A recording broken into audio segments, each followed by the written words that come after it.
every single killer in this documentary, all 5 of them, loved the people they killed. Not claimed love, not performed love. Documented, real, felt love that investigators spent years trying to disprove and couldn't. The question that's going to follow you out of this video: how could they do it? You will never hear "I did this for you" the same way again. December 7th, 1971, Westfield, New Jersey. A paperboy noticed the mail had been piling up for weeks at the house on Hillside Avenue. A neighbor had seen lights on, but no movement for nearly a month. The milkman had stopped delivering because no one picked up the bottles. Someone eventually called the police. Officers approached the 19-room Victorian mansion.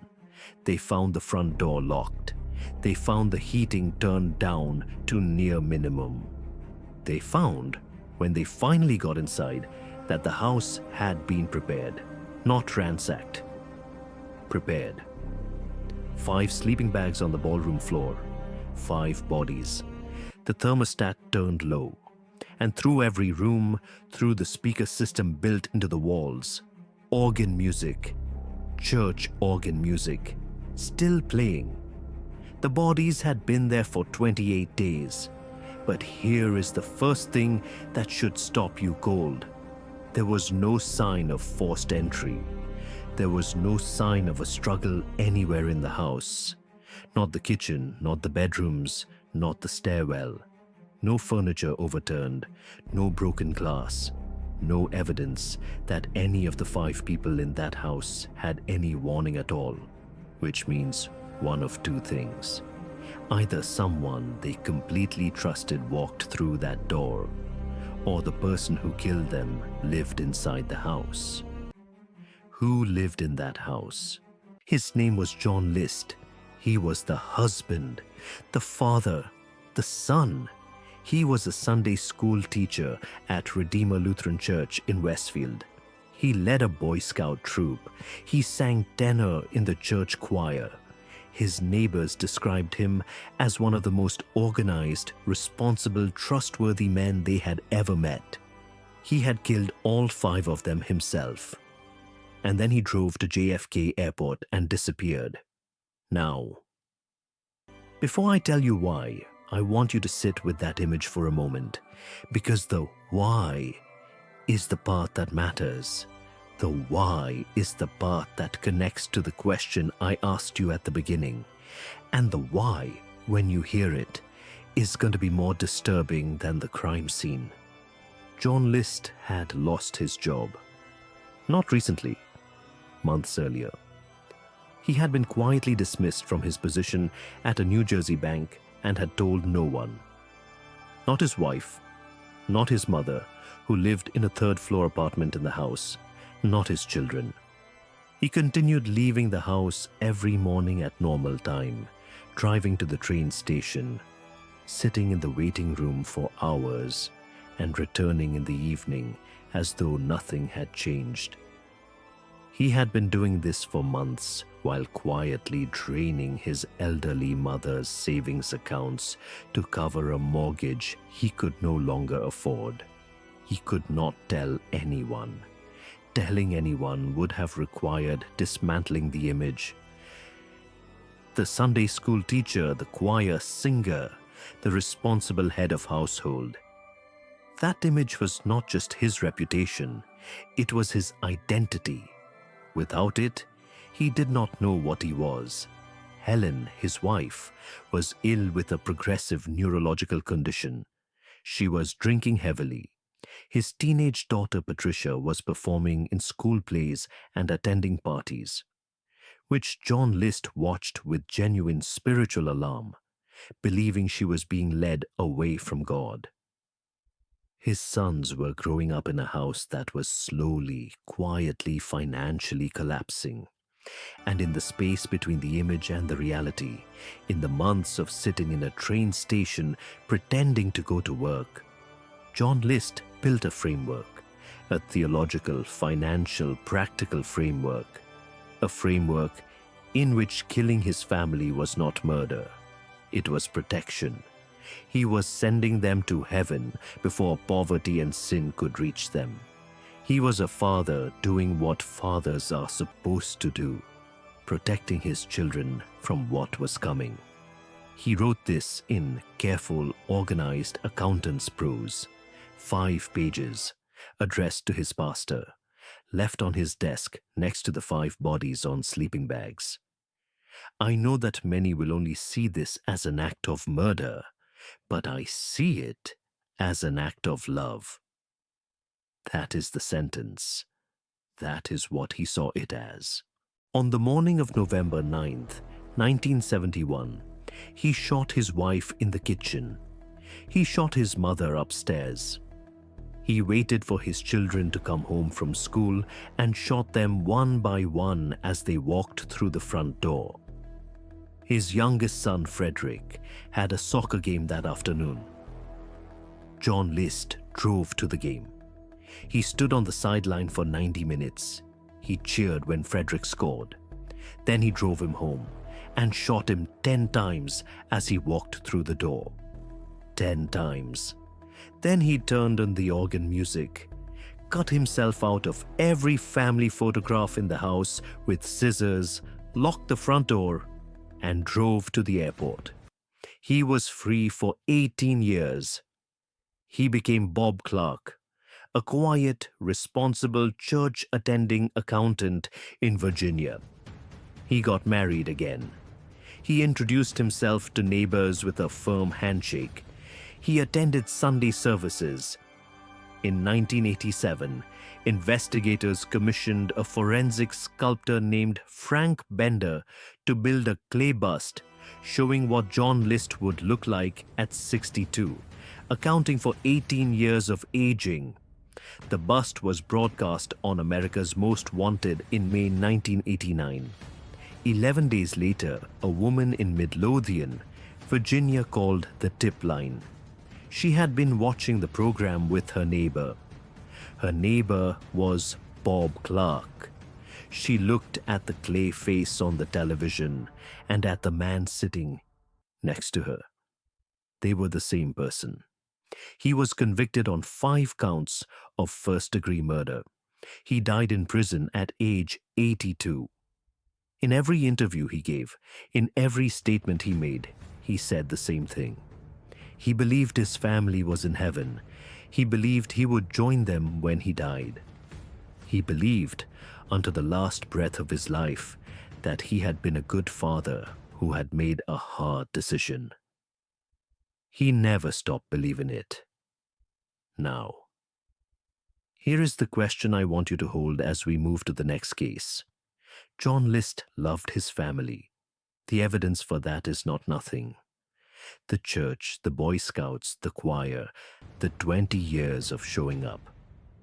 But somewhere in the machinery of that love, his family ceased to exist as people with their own futures, their own preferences, their own right to choose what happened to them.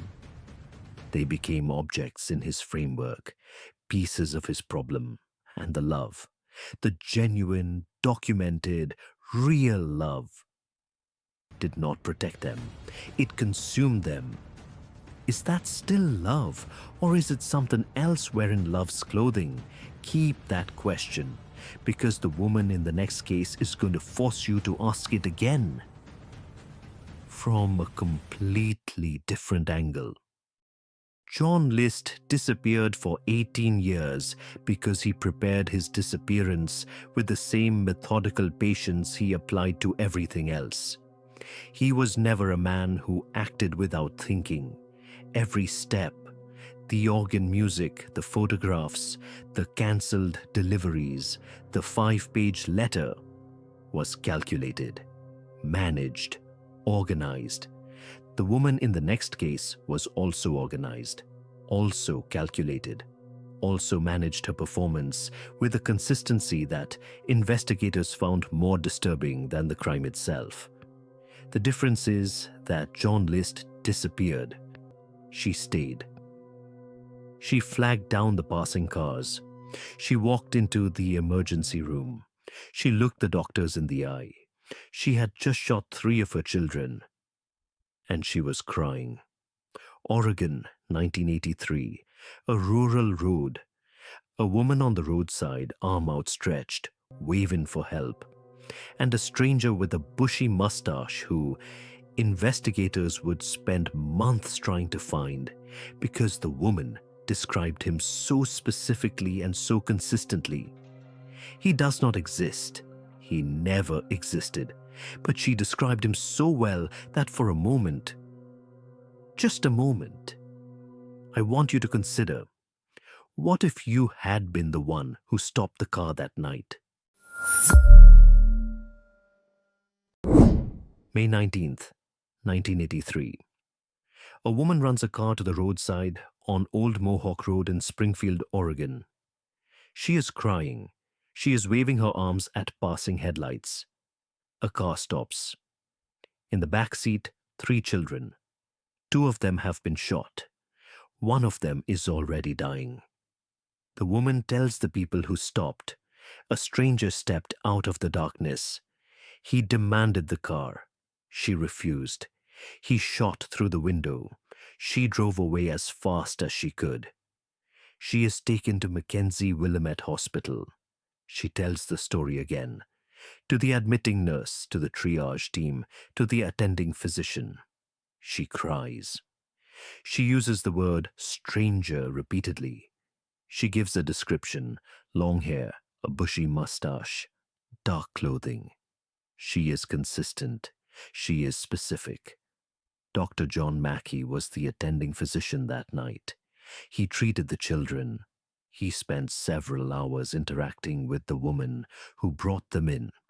And when he testified at trial over a year later, he said something that the defense could not shake, could not discredit, could not explain away.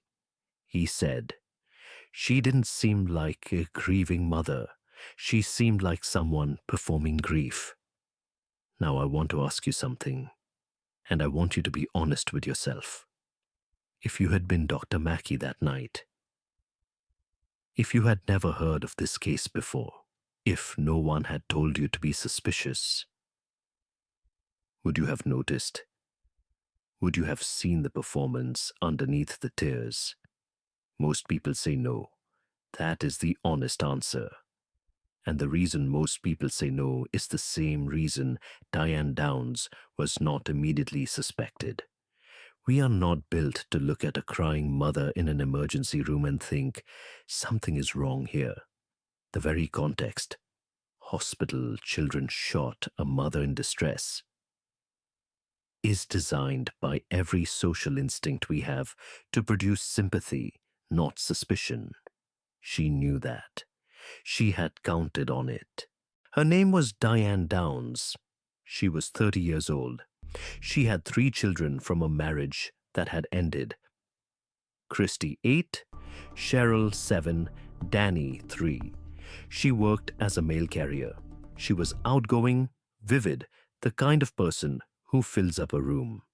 She was also conducting an obsessive pursuit of a man named Robert Knickerbocker, a married man she had been involved with, who had ended the relationship repeatedly and clearly, and who had told her more than once, in terms she understood completely. He did not want to be with a woman who had children. He had said this. She had heard it. She had 3 children. The investigation began moving in her direction almost immediately, though not because of a dramatic breakthrough, because of accumulation. The bullet extracted from Danny matched a .22 caliber pistol. Diane owned a .22 caliber pistol. She said it had been stolen. She could not specify precisely when. The wound trajectories were inconsistent with shots fired from outside the car by a standing person. A behavioral analyst reviewed footage of her hospital interactions and produced a report that investigators later described as one of the most useful documents in the case. And then Christy spoke. Christy Downs was 8 years old. She had a bullet wound in her chest over multiple sessions with trained child interviewers. Patient, non-leading sessions designed to allow a child to describe what she had experienced in her own words at her own pace. She told investigators what had happened. She told them her mother had shot them. She said it clearly. She said it consistently. She said it in a way that interviewers described as having the specific quality of direct memory rather than suggestion. A child describing what she saw, not a child repeating what she had been told to say. Diane Downs was arrested in February 1984. At trial, Christy testified in open court. She was 8 years old. She had a bullet wound that had not fully healed. She sat in a wheelchair. Her mother was in the room. And she told the truth.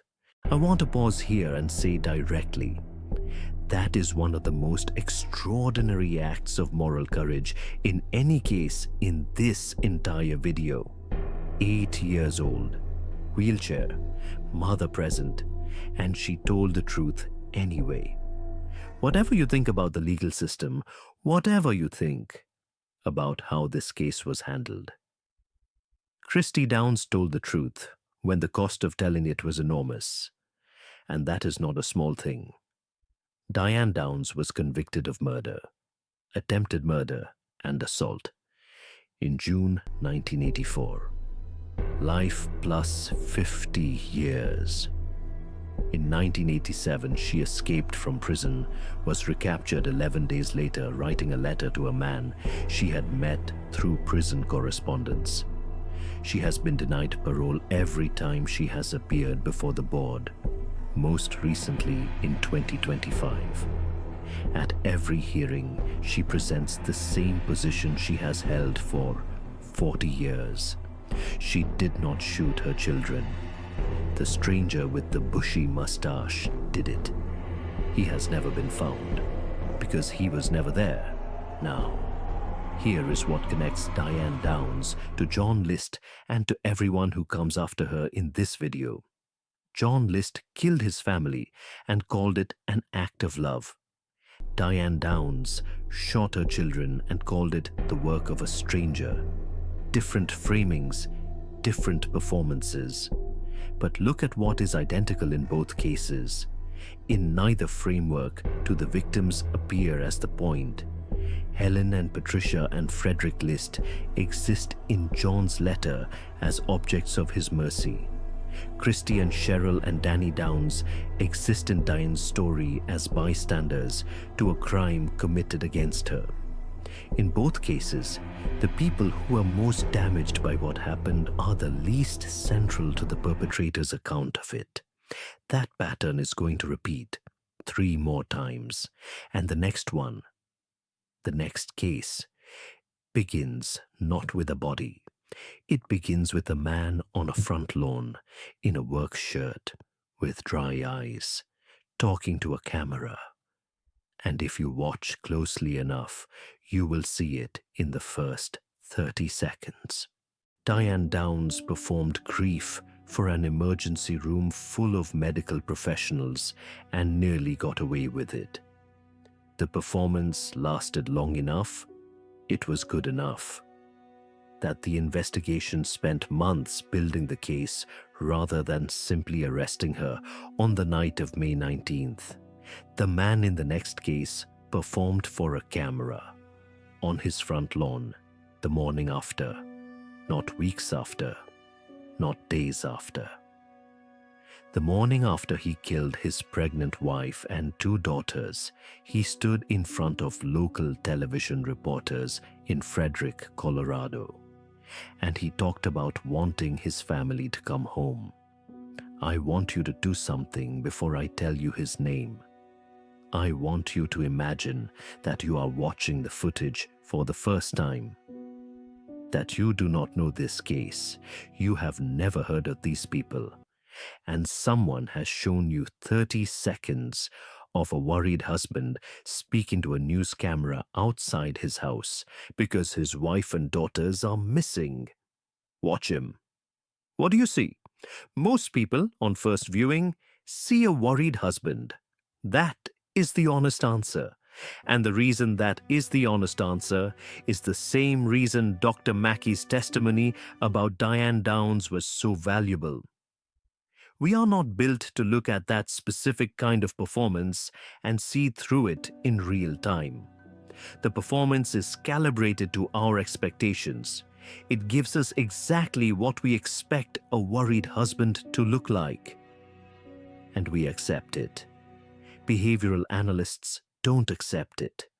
And one of them, a woman who had worked homicide cases for 30 years, described one specific moment in that interview as the most disturbing thing she had seen in 3 decades of this work. Not the murders, not the confession, one specific pause, approximately 90 seconds into a 4-minute interview. His name is Chris Watts, and I am going to show you exactly what she saw. August 13th, 2018, Frederick, Colorado. A neighborhood that looks like safety itself.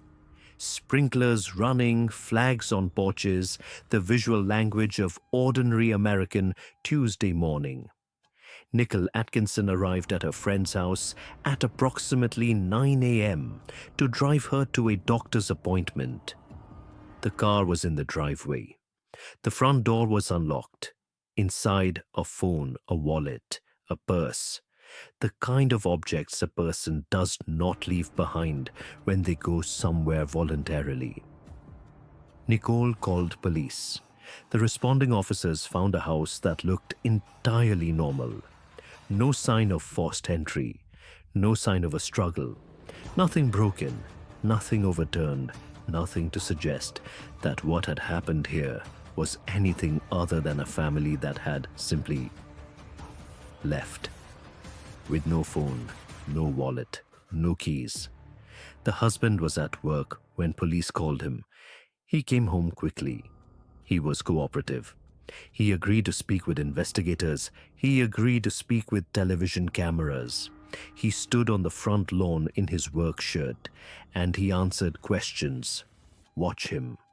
Specifically, watch him at approximately 90 seconds into the interview when a reporter asks about the state of his marriage. There is a pause. A specific calibrated pause that is approximately half a second too long and half a second too organized to be a man caught off guard by a difficult question. Behavioral analyst Tricia Griffith, who reviewed the footage for investigators, later described what she saw in that pause as follows. He knew what answer was coming. He had thought about how long to wait before giving it. He was executing a decision, not processing a feeling. At the time of that interview, at the time of that pause, his daughters were in 2 separate oil tanks in a crude oil field 40 miles away. His name is Chris Watts. Shanann Watts was 34 years old. She was 15 weeks pregnant with their 3rd child, a boy she had already named Nico. Their daughters, Bella and Celeste, were 4 and 3 years old.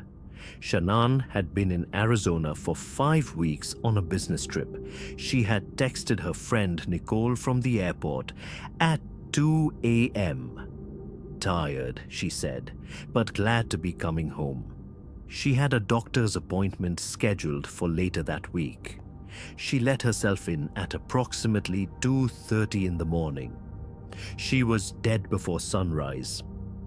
While Shanann was in Arizona, Chris Watts had been conducting an affair with a woman named Nicole Kessinger, a geologist in the oil and gas industry.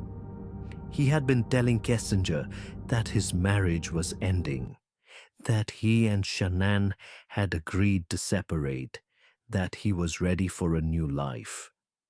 He described himself to her as essentially already single. Shanann did not know any of this.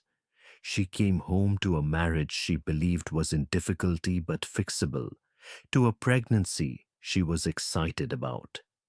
In the pre-dawn hours of August 13th, Chris Watts strangled Shanann in their bed while she was 15 weeks pregnant. He then went to his daughter's rooms. Bella was 4 years old. Celeste was 3. He killed them. He loaded their bodies into his work truck and drove to a remote Anadarko petroleum oil field site in Weld County.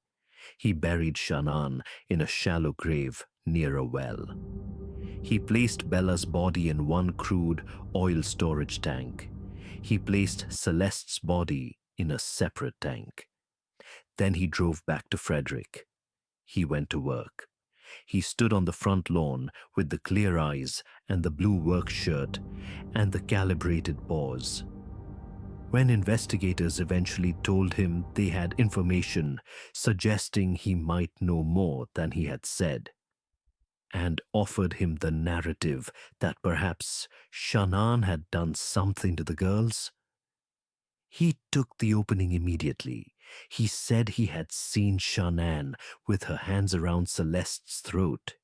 He said he had reacted.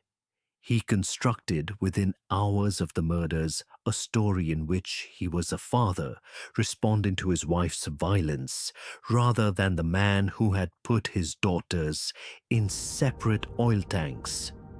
The forensic evidence collapsed the story within 24 hours. He was arrested that evening. He pleaded guilty in November 2018 to 5 counts of first-degree murder. Shanann, Bella, Celeste, and 2 counts representing the unborn child. 5 consecutive life sentences, no parole. Dodge Correctional Institution in Wisconsin.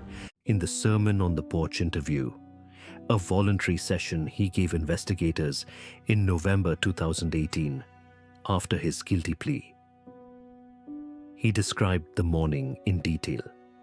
He described strangling Shanann. He described going to Bella's room. He described going to Celeste's room. He said, when asked why he placed the girls in separate tanks, "I don't know why I did that." He did know.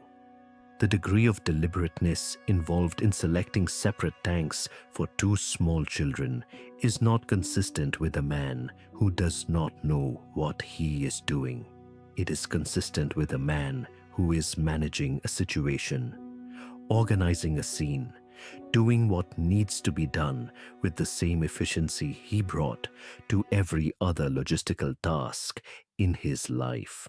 He keeps photographs of Shanann and the girls in his cell. He says he looks at them every day. I cannot tell you what that means from the outside. What I can tell you is what happened on the front lawn that morning. The work shirt, the dry eyes, the pause that an analyst described as the execution of a decision rather than the processing of a feeling. That pause. That is the detail that connects Chris Watts to John List standing on a soccer sideline, cheering after he had already killed his wife and his mother that morning. The same specific capacity to continue the ordinary performance of a normal life in real time while carrying something that would destroy most people is present in both men. Not as a symptom of something broken, as evidence of something that was always there. Now, if you think the performance Chris Watts gave on that front lawn was the most composed display of false innocence you have ever seen, I need to take you somewhere else. to a different front lawn, a different camera, a different family. The morning after this next family was killed, the perpetrators did not stand on a lawn looking worried. They went shopping. They bought a Rolex. They saw a movie. And they looked to everyone watching like two young men who had just had the worst night of their lives and were coping the only way they knew how. Beverly Hills, August 21st, 1989.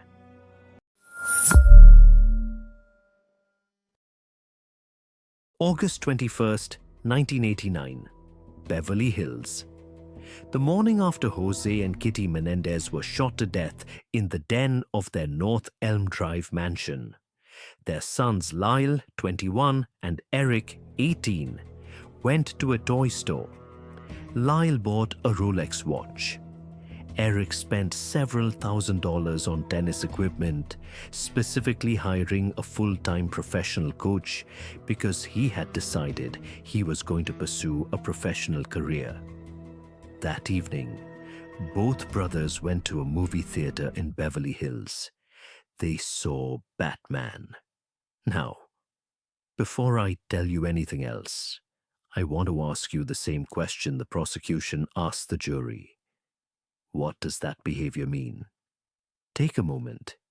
You know what happened the night before. You know what they are doing the morning after. What does it mean that a person buys a Rolex the morning after watching their parents die? The prosecution had a clear position. The defense had a different one. And the reason this case produced two hung juries before it finally produced a conviction is that reasonable people, specifically, repeatedly, it was the women on the jury, looked at the evidence and could not reach the same answer. Let me show you both answers, because I think both of them contain a piece of the truth. Jose Menendez was 45 years old. He was the CEO of Live Entertainment, one of the significant video distribution companies of the late 1980s. A man who had come from Cuba as a teenager and built extraordinary success through an ambition that people who worked with him described as relentless, sometimes frighteningly so. He was successful, wealthy, and by the accounts of people who knew him socially, charming in the way that certain very driven people are charming, with a warmth that switched off cleanly when it became inconvenient. His wife Kitty was 44. She had shaped herself around the requirements of his ambition for over 2 decades, in ways that multiple accounts describe as having left marks. On the night of August 20th, 1989, Lyle and Eric drove to a gun store in San Diego, roughly 100 miles from Beverly Hills, bought 2 shotguns and shells, drove back, entered the mansion through the kitchen, and shot both parents in the den. Jose was shot in the back of the head. Kitty was shot multiple times, including in the face at close range, as she tried to crawl toward the door. They called 911. Lyle's voice on the recording broke. It sounded like grief. For 6 months, the investigation focused on organized crime. The execution-style shooting looked professional. The brothers cooperated, cried at the funeral, gave appropriate interviews, and spent, in those 6 months, approximately $1 million. The Porsche, the Princeton condo, the tennis coach, the parties, the vacations. The case broke through Eric's therapist, Dr. Jerome Oziel, who had been seeing Eric for undisclosed issues before the murders, allowed his mistress, Judalon Smith, to be present near his sessions on multiple occasions. Eric told Oziel what he and his brother had done. Oziel's relationship with Smith collapsed. Smith went to the police. Lyle and Eric were arrested in March 1990. At trial, Both brothers testified to years of sexual and physical abuse by their father. Abuse that had begun when Eric was 6 years old. They described a father whose public charm was the opposite of his private behavior. They described a mother who knew and did not intervene. Their testimony was detailed, emotionally devastating, and internally consistent across multiple cross-examinations. The prosecution argued the abuse allegations were constructed after the fact, built to explain behavior. The spending, the composure, the Rolex. That had no other defensible explanation. It said, if the abuse was real and the fear was genuine, two young men in their 20s had 100 options before shotguns. Leave, call police, tell someone. The prosecution pointed to the 100 miles driven to buy the guns, the premeditation, the shopping trip the morning after. It said these were not the actions of two traumatized young men who had snapped. They were the actions of two people who had planned. Both brothers were convicted in 1996. Life without parole. Here is what happened next, and why this case is not over. In 2023 and 2024, new evidence was submitted in a petition to reconsider the case. First, a letter Eric Menendez had written to his cousin, Alex Menendez, months before the murders. In it, Eric described sexual abuse by his father in specific, distressed, consistent language. This letter had not been presented at the original trials. Second, a sworn declaration from a former member of a boy band stating that Jose Menendez had sexually abused him in the late. Both were denied. The board cited their failure to fully accept responsibility for the murders. Both will be eligible to apply again in 3 years. Now, I want to ask you the question directly, and I want you to answer it in gives us something we have not had yet. A second crime, 6 years earlier, in Alabama, that the note he left behind did not mention. The note was found at the Stockbridge apartment on the morning of July 27, 1999. Mark Barton had written it himself, in organized, legible handwriting, before he left for Buckhead. It described a man who had been failed by a system he had trusted, a man who had lost money, real money, significant money, in the day trading markets that had consumed the past 2 years of his life. A man who had come to hate, as he wrote it, this life in this system of things. It described his family. He wrote about his wife, Lee Ann, 38 years old, with what read as genuine tenderness, saying he had killed her to spare her from watching him destroy himself. He wrote about his children, 12-year-old Michelle and 11-year-old Matthew. His children from his first marriage, calling them his little ones and saying they deserved better than what was coming. He described each death. He recorded each one with the specific, organized notation of a man keeping accounts. The note was, by every measure, the most coherent and carefully constructed piece of self-justification in this entire video. It positioned Mark Barton as a man who had been crushed by forces larger than himself, and whose final acts, however terrible, came from a place of love. It was also missing something. Before I tell you what it was missing, I want you to notice something about the note itself, about what it does and what it does not do. Every sentence is about Mark Barton's experience, his losses, his feelings, his assessment of what his family needed, his love for them, his decision about their futures. Lee Ann Barton does not appear in the note as a person who had her own feelings about what was happening to her. Michelle and Matthew do not appear as people who had their own futures they were interested in living. They appear as objects of Mark Barton's love, possessions of his care, whose deaths he describes in terms of what they meant to him and what he decided they needed. Do you see the pattern? We have seen it 4 times already. The victims are present in the perpetrator's account, but only as extensions of the perpetrator's experience. They are never the point. Now, what was the note missing? In August 1993, 6 years before Atlanta, Mark Barton's first wife, Deborah Spivey, and her mother Eloise were found bludgeoned to death in their trailer home in Cherokee County, Alabama. Mark Barton had been in Alabama at the time. He was investigated as the primary suspect.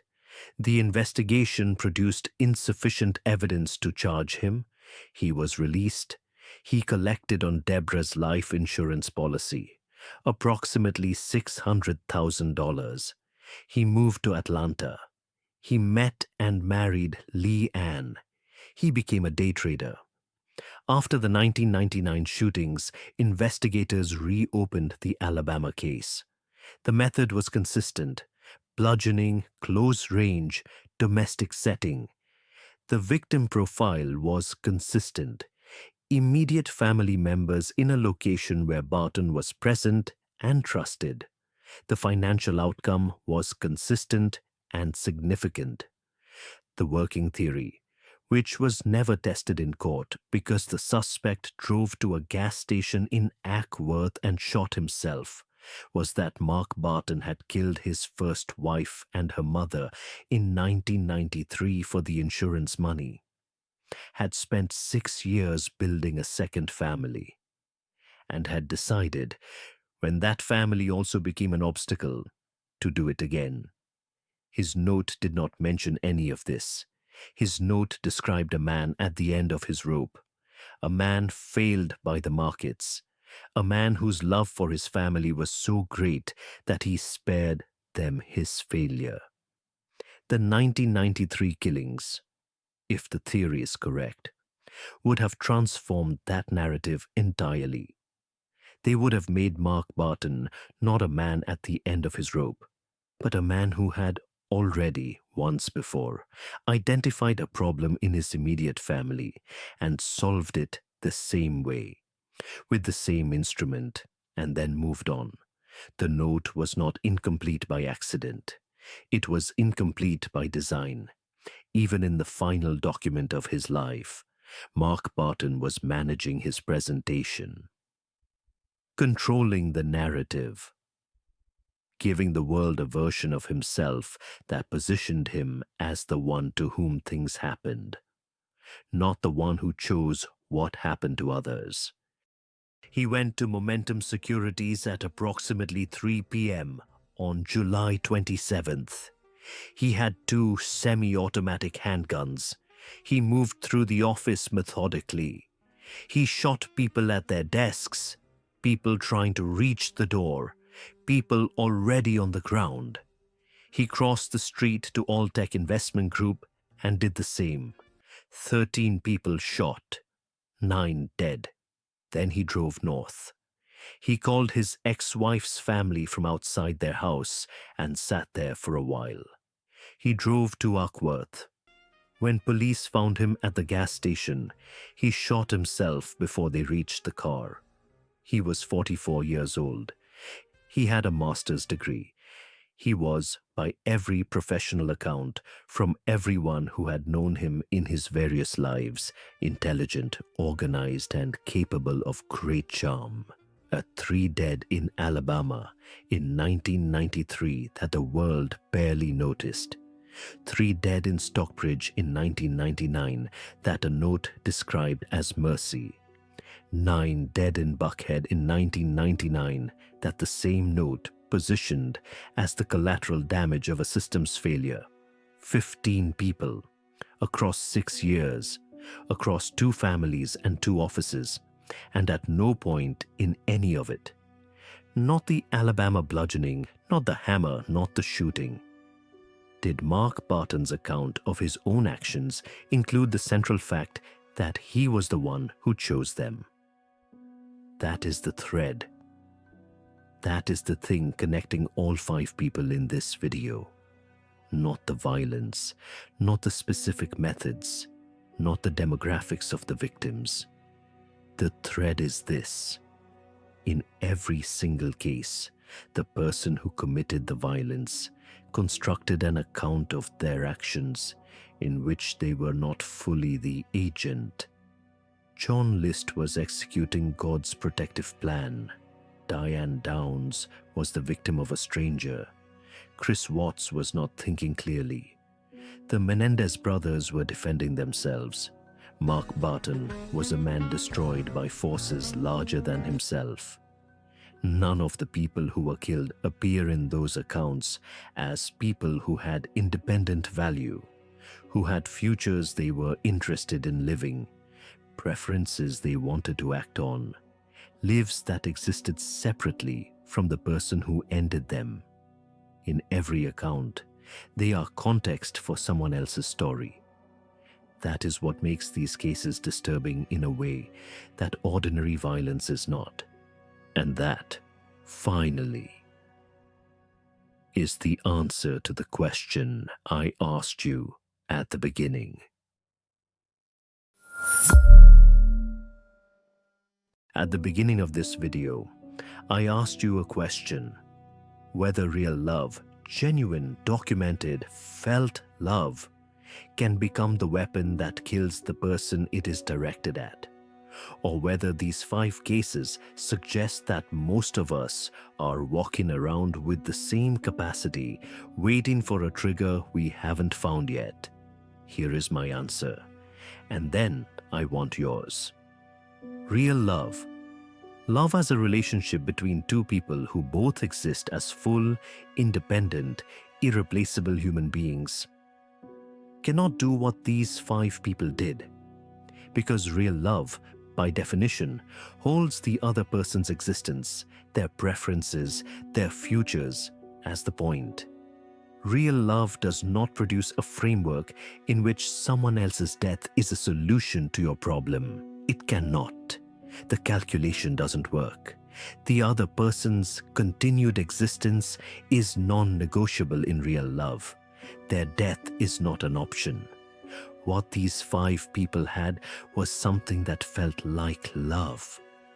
That was described as love. That may have originated in something that was love, but that had somewhere along the way become something else. It had become ownership. The conviction that the people around them were theirs, that their value was a function of their relationship to the owner, and that when that relationship became complicated, when those people became obstacles or liabilities or simply no longer convenient, the ownership could be resolved. John List owned his family's spiritual safety. He resolved it. Diane Downs owned the path to the life she wanted. She cleared it. Chris Watts owned the image of the life he was living. He replaced it. Lyle and Eric Menendez, perhaps genuinely, perhaps not, felt owned by a father they could not escape. They ended the ownership. Mark Barton owned 2 families across 6 years. When each family became a problem, he solved it. Is that love? I don't think so. But here is the part that is genuinely frightening. The part that is the honest answer to the second half of the question I asked you. Are most of us walking around with the same capacity? Yes. In a limited sense, yes. The capacity to prioritize our own needs over the needs of others, to construct frameworks in which our desires justify actions that hurt the people around us, is not rare. It is human. Most of us do it in small ways every day. The distance between the small ways and the 5 cases in this video is enormous, an almost incomprehensible distance. But it is a distance, not a wall. It is a spectrum, not a binary.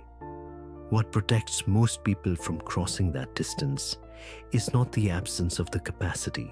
It is the presence of something that overrides it. Empathy. The ability to feel what the other person feels. The conviction, felt, not just believed, that the people around us are as real as we are, that their existence has weight that is independent of its usefulness to us. 5 people in this video did not have that override, or lost it, or it was never strong enough. That is not a comfortable place to end, but it is the accurate one. Now, the question I asked you at the beginning, I want your answer in the comments. Not the theoretical answer, the real one. After 5 cases, after everything you have heard, can real love become a weapon? Or is what we saw in this video something else entirely that simply wore love's face? Tell me, because I think you know the answer now. And I think it is going to stay with you. Thank you for coming this far. I invite you to watch the best videos on the channel. We're sure you'll enjoy them. The videos are in the comments.